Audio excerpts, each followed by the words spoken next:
इस अध्याय में श्री कृष्ण अर्जुन से कहते हैं कि मैं तुमसे पूर्ण रूप से व्यवहारिक तथा दिव्य ज्ञान कहूँगा।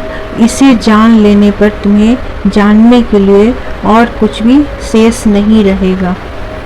अनगिनत असंख्य मनुष्यों में से कोई एक सिद्धि के लिए प्रयत्नशील होता है और इस तरह सिद्धि प्राप्त करने वालों में से कोई विरला ही मुझे वास्तव में जान पाता है।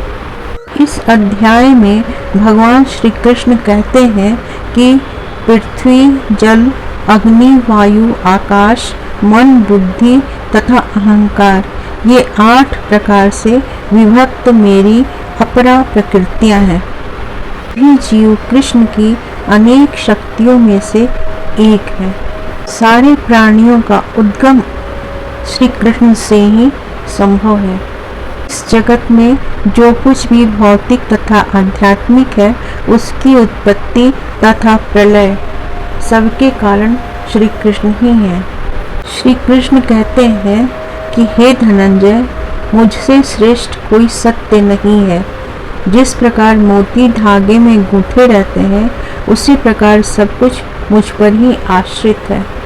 उन परम पुरुष से बढ़कर कोई सत्य नहीं है, क्योंकि वे श्रेष्ठतम हैं। वे सूक्ष्म से सूक्ष्मतर हैं और महान से भी महानतर हैं। वे मूक वृक्ष के समान स्थित हैं और दिव्य आकाश को प्रकाशित करते हैं। इस प्रकार वृक्ष अपनी जड़ें फैलाता है, वे भी अपनी विस्तृत शक्तियों का प्रसार करते हैं। इस 7वें अध्याय के 8वें श्लोक में श्री कृष्ण अर्जुन से कहते हैं कि हे कुंती पुत्र, मैं जल का स्वाद हूँ, सूर्य और चंद्रमा का प्रकाश हूँ, वैदिक मंत्रों में ओंकार हूँ, आकाश में ध्वनि हूँ तथा मनुष्यों में सामर्थ्य हूँ।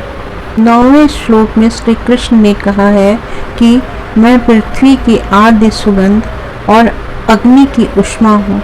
मैं समस्त जीवों का जीवन तथा तपस्वियों का तप हूँ। 10वें श्लोक में श्री कृष्ण कहते हैं कि हे पिता पुत्र, यह जान लो कि मैं ही समस्त जीवों का आदि बीज हूँ, बुद्धिमानों की बुद्धि तथा समस्त तेजस्वी पुरुषों का तेज हूँ।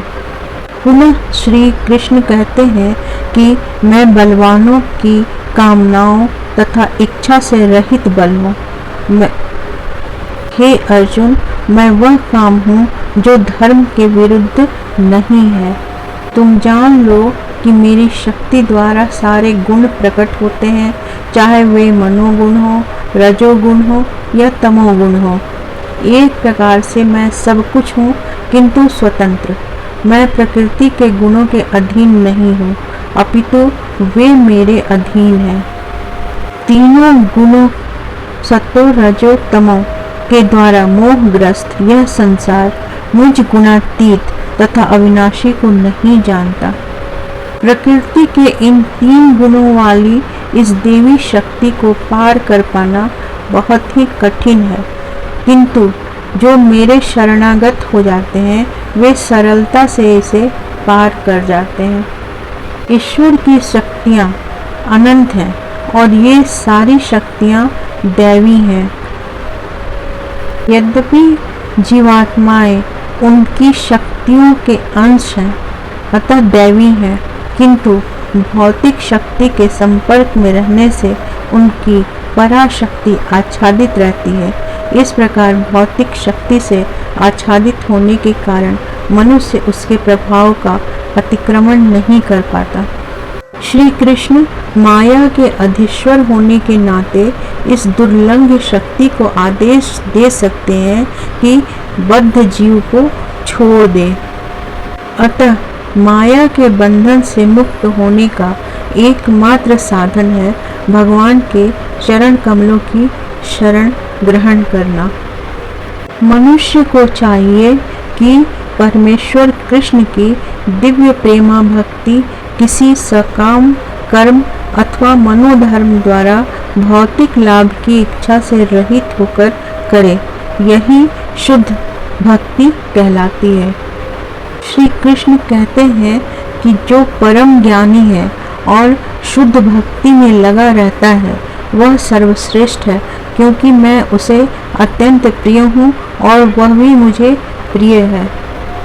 भगवान कहते हैं कि भक्तगण सदैव मेरे हृदय में वास करते हैं और मैं भक्तों के हृदय में वास करता हूँ। भक्त मेरे अतिरिक्त कुछ और नहीं जानता और मैं भी भक्त को कभी नहीं भूलता। मेरे तथा शुद्ध भक्तों के बीच घनिष्ठ संबंध रहता है।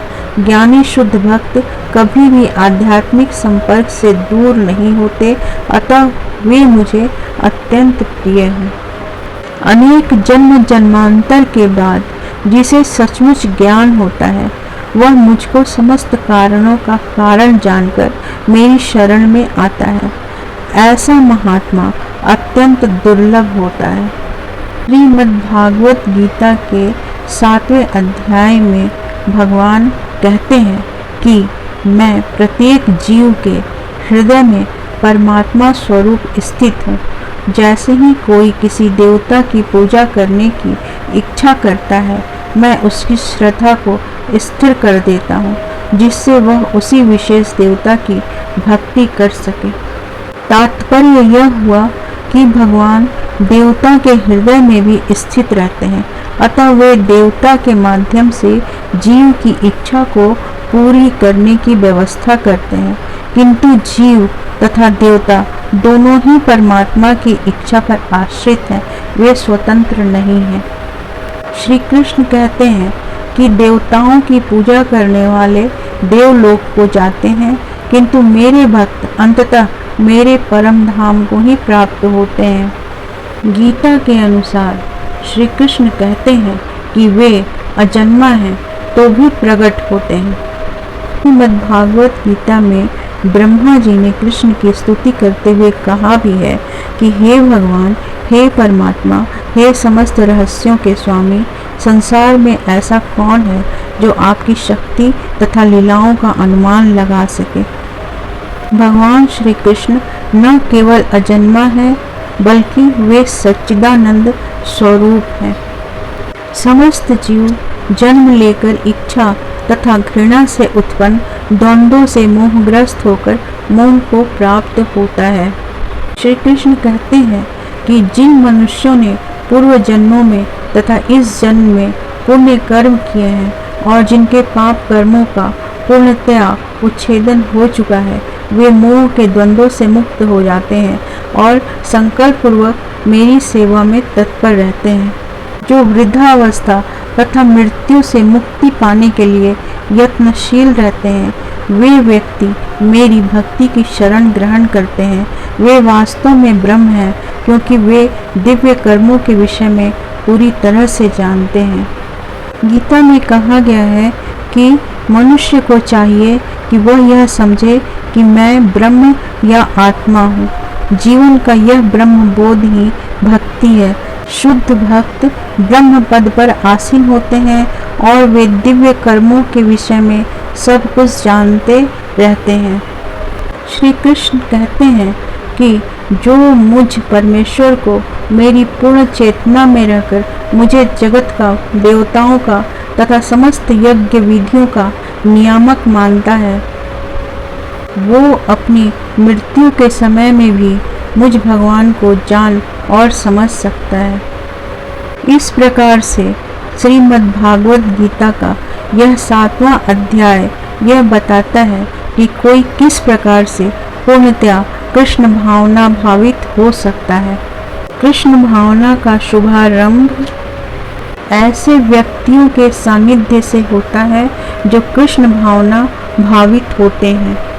जो व्यक्ति वास्तव में कृष्ण भावना मृत से परिपूर्ण है, वह विभिन्न विधियों की परवाह नहीं करता। वह सीधे कृष्ण भावना मृत के कार्यों में प्रवृत्त रहता है और उसी से भगवान कृष्ण के नित्य दास के रूप में अपनी स्वाभाविक स्थिति को प्राप्त करता है। ऐसी अवस्था में वह मनुष्य शुद्ध भक्ति में परमेश्वर के सानिध्य की अनुभूति प्राप्त करता है। भगवत गीता का यह 7वां अध्याय का सारांश संपूर्ण हुआ।